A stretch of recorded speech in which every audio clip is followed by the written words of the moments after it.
మనం మన చేతిలోకి మనం కాలుచుకున్నట్టే.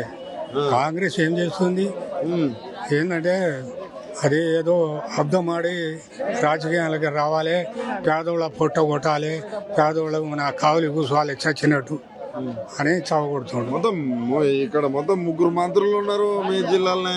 మా జిల్లానే ఉన్నారు, ఉంటే సుఖదినం. ఆ మంత్రులు ఏసీలో పండుకుంటున్నారు, ఏసీలో పండుకొని మనకు తిప్పలు పెడతారు. రేవంత్ రెడ్డి పరిపాలన ఎట్లా ఉన్నది మరి 2 నెలల?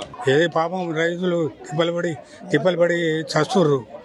ఈ వయసులో కూడా వచ్చి ఇక్కడ వీళ్ళతో ఉంటున్నావా? మరి ఏం చేస్తాం, ఇవాళ 10 రోజులు సంది తిరుగుతున్నాం, చచ్చిన పెనుగడ కూర్చున్నాం. పంట పండపోతే పరిస్థితి పండదు రైతులు తినరు పాపం. ఏం అది మళ్ళీ వేస్తారా ఓట్లు? ఇంకేం వేస్తాం, అయిపోయి మార్పు అన్నారు.